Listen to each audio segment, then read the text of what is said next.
قال رب إني دعوت قومي ليلا ونهارا فلم يزدهم دعائي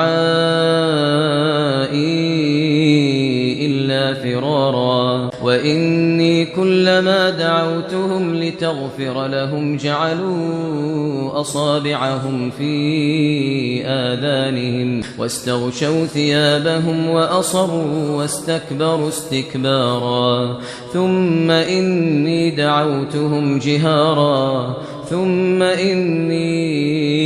أعلنت لهم وأسررت لهم إسرارا فقلت استغفروا ربكم إنه كان غفارا يرسل السماء